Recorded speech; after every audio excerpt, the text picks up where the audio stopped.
नमस्कार, एग्रीमीटर में आप सभी का स्वागत है। मैं हूं विपुल सिंह और आज के एग्रीमीटर में खास तौर से विशेष तौर पर हम बातचीत करने जा रहे हैं गेहूं को लेकर के। और गेहूं को लेकर के कई सारी अपडेट सामने आई हैं। क्या अब आगे चल करके आउटलुक रहेगा, इस पर डिटेल में बातचीत करने के लिए हमारे साथ जुड़ रहे हैं पृथ्वी फिनमार्ट के डायरेक्टर और कमोडिटी करेंसी रिसर्च के head Manoj Kumar Jain sir. Sir, बहुत बहुत स्वागत आपका आज की इस विशेष चर्चा में हिस्सा लेने के लिए सर। और जब भी आते हैं सर, आप बहुत कुछ सीखने, जानने को, समझने को मिलता है। सर, अभी गेहूं को लेकर के अगर देखें तो गवर्नमेंट की तरफ से जो बाइंग हो रही है वो मतलब 5 साल के बिल्कुल ऊपरी स्तर पर पहुंचती हुई दिखाई दे रही है। इसका प्राइसेस पे किस तरीके से असर आप देख रहे हैं? खासतौर से खुले बाजार की बात करें, आगे चल करके कीमतें कैसे देख रहे हैं आप? नमस्कार विपुल जी, सबसे पहले तो धन्यवाद शो में बुलाने के लिए और सभी दर्शकों को भी नमस्कार।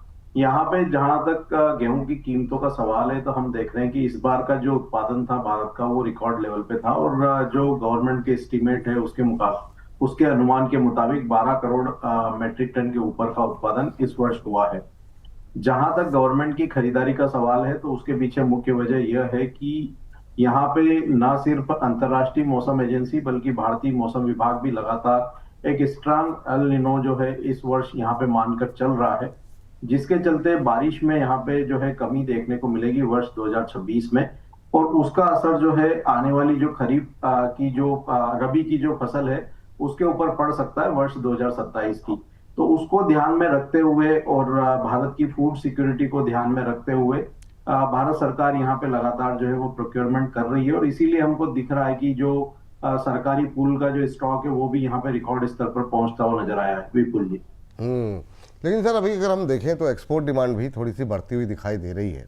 अभी जिस तरीके से एक्सपोर्ट भी बढ़ रहा है, क्या हम एक्सपेक्ट करें कि ये प्राइसेस थोड़े और बढ़ते हुए दिखाई दे सकते हैं क्या? देखिए, यहाँ पे हम देख रहे हैं कि यूएस और ईरान के बीच में जो कॉन्फ्लिक्ट बना हुआ था और लगभग 3.5 महीने से लड़ाई जारी थी, जो अभी गत सप्ताह वहां पे पीस डील की जो है घोषणा अमेरिकी राष्ट्रपति के द्वारा की गई और जिसकी सुगबुगाहट यहाँ पे काफी लंबे समय से चल रही थी। और इनफैक्ट वहां पे हम देख भी रहे थे कि काफी लंबे समय से दोनों देशों के बीच में सीज फायर भी बना हुआ था। तो अब जैसे ही यहाँ पे डील की खबरें आई तो हमने देखा कि इंटरनेशनल मार्केट में जो वीट की जो कीमतें हैं वो बढ़ती हुई नजर आई और यूएस वीट फ्यूचर जो है वो 2 सप्ताह के उच्च स्तर पर पहुंचता हुआ नजर आया। $600 काफी समय से एक रेजिस्टेंस था, उसको जो है कीमतें पार करती हुई नजर आई।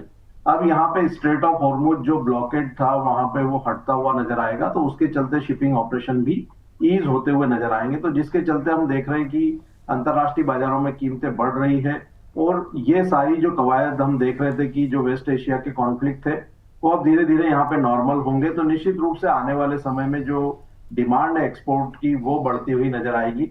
अब देखना यह होगा कि एल नीनो को दृष्टिगत रखते हुए इंटरनेशनल मार्केट में कीमतों में जो बढ़त आएगी उसको देखते हुए भारत सरकार यहाँ पे एक्सपोर्ट को कितने समय तक परमिट रखता है वो एक यहाँ पे आने वाले समय में देखने वाली चीज होगी विपुल जी। नहीं सर, सवाल भी मेरा अगला यही है कि ये सर जो उम्मीदें हैं कि इसका असर देखने को मिल सकता है, जो अभी आप जिक्र कर रहे थे एल नीनो का, कि खरीफ की फसल पर मार पड़ सकती है, क्या इस पर असर देखने को मिल रहा है गेहूं को लेकर के? क्या इससे डिमांड बढ़ेगी? किस तरीके का इम्पैक्ट देख रहे हैं इसका आप एल नीनो का? देखिए, यहाँ पे जो इंडिया में जो वीट की क्रॉप है वो रबी में होती है और अभी यहाँ पे एल नीनो का कितना इम्पैक्ट रहेगा, कितना प्रतिशत जो है वो रेनफॉल होता है, हमारे वाटर रिजर्वायर्स जो है वो कितने वहां पे फिलअप हो पाते हैं पूरे वर्षा के जो मानसून का सीजन है उसके दरमियान, उसके बाद ये देखा जाएगा कि वहां पे जो सोइंग के नंबर्स है वो प्रभावित होते हैं या वहां पे गिरावट देखने को मिलती है। अगर यहाँ पे जो डेफिसिट रहता है रेनफॉल में तो फिर सरकार का और किसानों का यह फोकस रहेगा कि जो कम पानी वाली जो फसलें हैं उनकी तरफ जो है वहां पे रुझान बढ़ता हुआ नजर आएगा। तो उसमें सरसों है, चना है, इस तरह की जो फसलें हैं वहां पे किसान जो है मोल्ड होते हुए नजर आएंगे बजाय वीट के। तो फिर अगर ऐसी संभावना बनती है तो अगले वर्ष जो है उत्पादन में गिरावट रह सकती है, जो निश्चित रूप से यहाँ पे कीमतों को भी सपोर्ट करती हुई नजर आएगी। और उसी को दृष्टिगत रखते हुए भारत सरकार यहाँ पे हम देख रहे हैं कि जो अपना पूल का जो स्टॉक है उसको लगातार बढ़ा रही है बिल्कुल जी। पूल का स्टॉक बढ़ा रही है, लेकिन बम्पर स्टॉक भी होता हुआ दिखाई दे रहा है। क्या अभी भाव बढ़ने पर सर ये उम्मीद है कि सरकार जो है खुले बाजार में गेहूं जारी कर सकती है क्या? प्राइसेस को कंट्रोल करने के लिए? सरकार यहाँ पे लगातार ये चाहती है कि जो फूड की जो महंगाई है उसको नियंत्रित रखा जाए। और वीट यहाँ पे हम कह सकते हैं कि जो खाने में एक सबसे इम्पोर्टेंट जो है इंग्रेडिएंट है, जिसकी जो कीमतें हैं वो डायरेक्ट महंगाई को प्रभावित करती है। तो अगर किसी भी स्तर पर भारत सरकार को लगेगा कि यहाँ पे कीमतों में ज्यादा बढ़ोतरी देखने को मिल रही है, तो फिर सरकार जो है अपने कोटे से वहां पे कुछ स्टॉक जो है वो रिलीज भी कर सकती है। तो ये डिपेंड करेगा कि आगे एल नीनो किस रूप में जो है वो शेप लेता है, और इंटरनेशनल मार्केट में जो कीमतें हैं उसमें कितना इजाफा देखने को मिलता है। उसी के अनुसार यहाँ पे सरकार जो है वो अपने कोटे से रिलीज का जो निर्णय है वो करती हुई नजर आएगी। बिल्कुल। सर, आखिरी दो सवाल आपसे। पहला तो ये कि अभी डोमेस्टिक डिमांड को लेकर के क्या सिचुएशन आपको दिखाई दे रही है आगे के लिए, और अगर हम शॉर्ट टर्म की बात करें तो प्राइस आउटलुक आप क्या देना चाहेंगे? खासतौर से हमारे जो कारोबारी हैं, ट्रेडर्स हैं, वो आपको बड़े ध्यान से सुनते हैं, तो क्या लेवल्स देने चाहेंगे?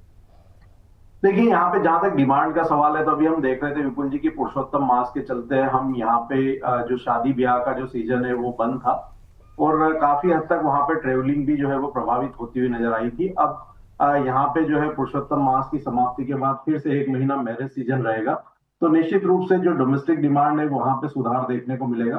तो आने वाले 1 से 1.5 महीने में यहाँ पे डिमांड जो है वो बेहतर रह सकती है। दूसरा, इंटरनेशनल मार्केट में हम देख रहे हैं कि कीमतें $600 के स्तर को यूएस व्हीट फ्यूचर पार कर चुका है। तो वहां पे एक बार कीमतें $620 से $625 तक पहुंचने की जो है संभावना नजर आती है। उस लिहाज से भारतीय बाजारों में भी हमारा मानना है कि जो अभी दिल्ली मंडी का भाव है 2700 रुपए के आसपास, तो वहां पे लगभग 100 से 150 रुपए की बढ़त जो है आने वाले 1 से 1.5 महीने में देखने को मिल सकती है। गेहूं को लेकर के निकल के आइए। सर, लास्ट क्वेश्चन आपसे, अगर इस समय कोई ट्रेड लेना हो एग्री कमोडिटी के अंदर, तो वहां पर कहां पर आपको अपॉर्चुनिटी दिखाई दे रही है? टॉप एग्री कॉल कौन सी होंगी आपकी? देखिए, कॉटन सीड ऑयल के सुबह जब हमने ट्रेड बनाया था तो लगभग 3650 के आसपास के भाव थे। अभी वहां पे बढ़त देखने को मिल रही है, लेकिन अगर फिर से डिप मिलते हैं 3620 3630 की रेंज में, तो कॉटन सीड ऑयल के का जुलाई कॉन्ट्रैक्ट वहां बाय करना चाहिए 3584 के स्टॉप लॉस से। लक्ष्य 3680, उसके ऊपर नेक्स्ट जो टारगेट होंगे वो 3740 के होंगे। तो कॉटन सीड ऑयल केक में यहाँ पे मजबूती जो है वो बरकरार रहेगी, और इस सप्ताह कीमतें 3740 के लक्ष्य को टेस्ट कर सकती है। साथ ही हम देख रहे हैं कि टर्मरिक में एक अच्छा पॉजिटिव मोमेंटम बना हुआ है, तो टर्मरिक का अगस्त का वायदा 16950 के स्तर पर बाय करना है 16640 के स्टॉप लॉस से, और 17500 तक के लक्ष्य वहां पे रखे जा सकते हैं। चलिए, तो ये दो कमोडिटीज, एग्री कमोडिटीज, जहां पर आपको रखनी होगी निगाह, स्टॉप लॉस टारगेट दोनों का रखे ध्यान। बहुत बहुत शुक्रिया सर, मनोज सर, आपसे जब भी बातचीत होती है बड़ा अच्छा लगता है और बहुत कुछ सीखने को मिलता है। बहुत बहुत धन्यवाद, बहुत बहुत शुक्रिया। कोई डिस्क्लोजर आपकी तरफ से? सर, जो भी डिस्कशन हमने एग्री कमोडिटीज के ऊपर किया उसमें मेरी कोई व्यक्तिगत पोजीशन नहीं है, लेकिन रिकमेंडेशन के चलते इनमें कुछ कमोडिटीज में हमारे क्लाइंट की पोजीशन हो सकती है। चलिए, बहुत बहुत धन्यवाद, बहुत बहुत शुक्रिया सर आज की इस चर्चा में जुड़ने के लिए। इस कार्यक्रम को यहीं पर समाप्त कर रहे हैं, लेकिन एग्री कमोडिटीज नहीं, हमारे मेटल में क्या हो रहा है, बाकी सोने चांदी में क्या हो रहा है, कमोडिटी बाजार की हर हलचल तो आपको यहाँ पर बोनस पे मिलती हुई दिखाई देगी। इसके अलावा इक्विटी हो या फिर बातचीत करें पॉलिसी की या फिर अपने म्यूचुअल फंड की, सभी के लिए बोनस ही है एक जगह। तो लगातार बने रहिए बोनस के साथ। अभी के लिए इजाज़त दीजिए, नमस्कार।